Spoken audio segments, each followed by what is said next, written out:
کرنے کی وجہ سے مقام قطبیت تک پہنچے ہیں۔ یہ ابھی میں اس طرف نہیں جاتا کیونکہ میرا عنوان وہ نہیں ہے اور ٹائم بھی بڑا مختصر ہے اور ہمیں وقت پر محفل مکمل کرنا ہے۔ تو پہلی چیز تو دل پہ لکھ لو، اگر مومن ہو کہ اللہ ہمارا کبھی غلط نہیں کرتا۔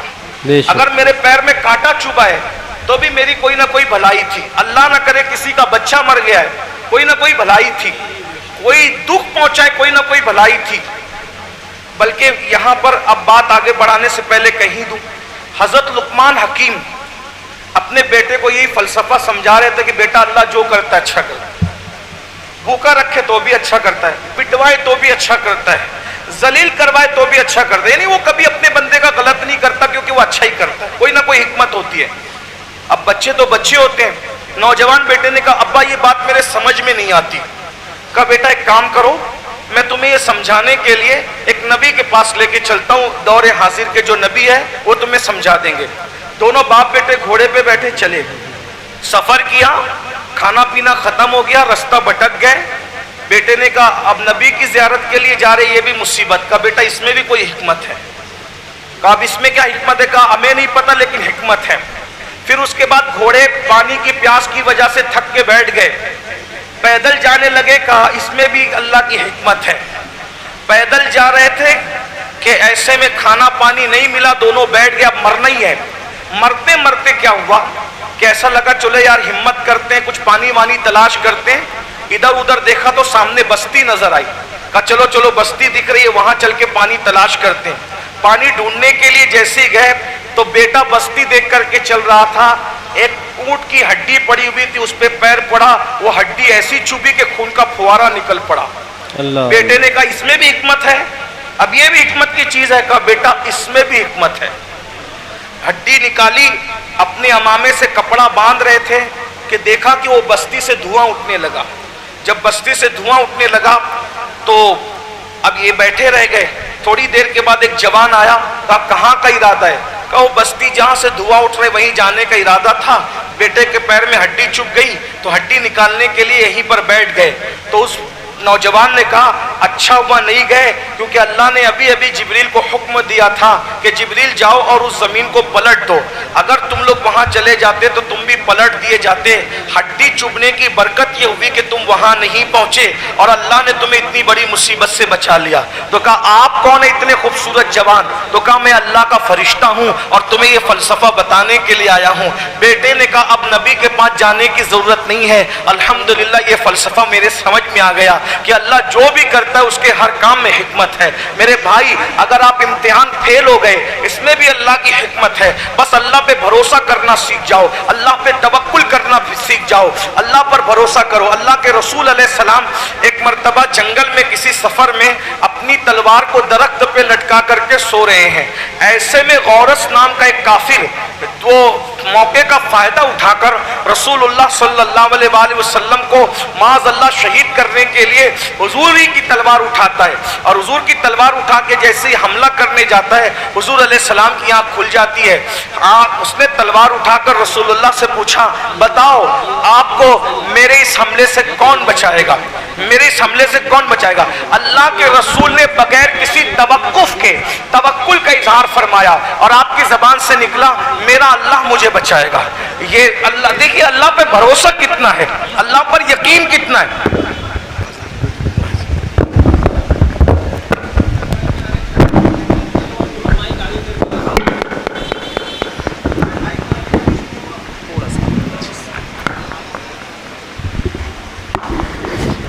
اللہ پر بھروسہ کتنا ہے، اللہ پر توکل کتنا ہے۔ اللہ کے رسول صلی اللہ علیہ وآلہ وسلم نے ایک زبان میں ایک بغیر توقف کے فرمایا میرا اللہ مجھے بچائے گا، بس اتنا کہنا تھا۔ اللہ کی شان، قدرت والے خدا کی شان دیکھیں، اس کا ہاتھ کانپا اور تلوار گر گئی، تلوار گری، جلدی سے حضور علیہ السلام نے اٹھائی اور اٹھانے کے بعد اللہ کے رسول علیہ السلام نے فرمایا اب بتا تجھے میری تلوار سے کون بچا سکتا ہے؟ تو کہا آپ ہی بچا لیجئے۔ اللہ کے رسول علیہ السلام نے اس کو چھوڑ دیا۔ وہ یہ کہتے ہوئے گزرا اپنی قوم کے درمیان سے کہ میں سب سے بہترین انسان سے مل کر کے آ رہا ہوں، میں نے محمد عربی جیسا اچھا انسان دیکھا ہی نہیں ہے۔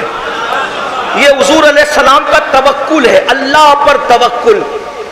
آج ہمارا سارا بھروسہ تعویذات پر ہے. روزی نہیں ہوتی، تعویذ چاہیے. بچوں کو رشتے نہیں آتے، تعویذ چاہیے. بیمار ہے، تعویذ چاہیے. اللہ کے بندوں کبھی وضو کر کے 2 رکعت نماز پڑھ کے کبھی اللہ کی بارگاہ میں گڑ گڑایا ہے؟ تعویذ کی ایک شرعی حیثیت ہے اور ہم اہل سنت اس کو ایک حد تک مانتے ہیں. یہ جو تعویذ کا بھوت ہمارے دماغوں پہ سوار ہو گیا ہے کہ ہم اللہ کی بارگاہ میں آنا ہی نہیں چاہتے.